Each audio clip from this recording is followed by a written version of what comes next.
My dear students and friends, Assalamu alaikum and welcome to Nadeem Academy.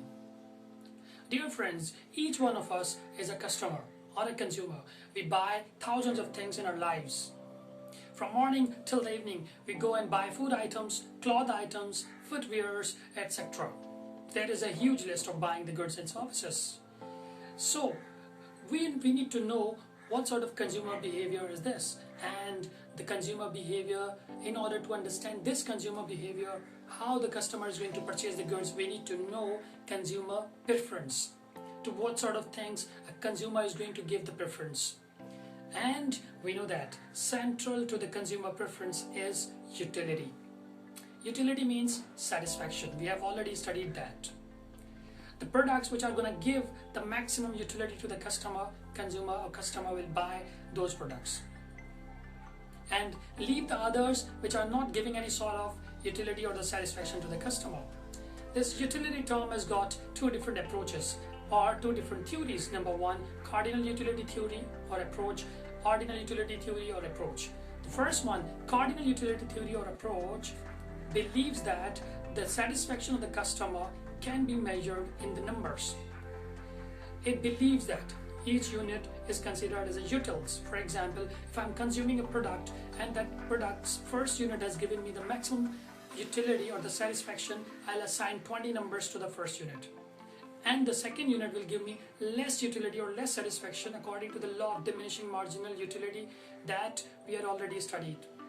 I'll assign less numbers to the second unit, 15 numbers or 15 utils. Util is actually a unit which are being assigned to the number of units we consume. The first one got 20, second one got 15. Third one will get less until we consume and be satisfied 100%. So this cardinal utility approach believes in numbers and it is quantitative in the nature. While the other approach, ordinal utility approach, is qualitative in the nature. It believes that utility or the satisfaction can never be quantified, can never be measured in terms of the quantity or the numbers. It believes in the quality and it tries to rank the different combination of the products. The combination of the products which are giving higher satisfaction to the customer will be assigned the higher rank. The one which is giving less satisfaction will be assigned the less marks or the number, rank. So ordinal utility approach believes in only qualitative terms. It believes that it is qualitative terms. Satisfaction is qualitative. So the ordinal utility approach is also called indifference curve analysis. What is indifference curve analysis? Look at this. Indifference curve analysis means the curve which represents different combination of two products which give maximum level of the satisfaction. Each combination gives maximum level of the satisfaction to the customer.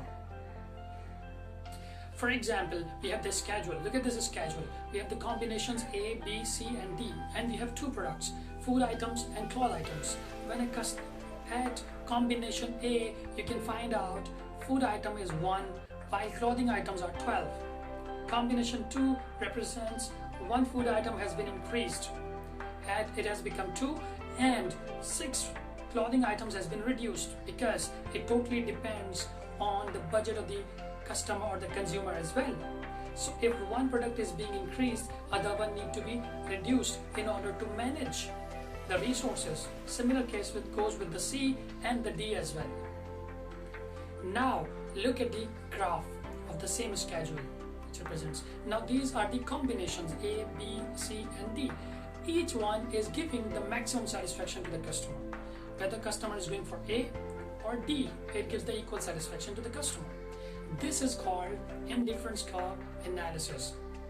Why? Indifference curve analysis has also got different properties. There are 4 main properties of the indifference curve. Number 1, indifference curve is convex to the origin. Number 2, indifference curve will always be sloping downward. And number 3, indifference curve will never intersect each other. Fourth one is higher the indifference curve, higher the satisfaction of the customer. So, dear friends and students, I hope you understand this very basic concept of the indifference curve utility, consumer behavior, etc. So like, comment and share on the video.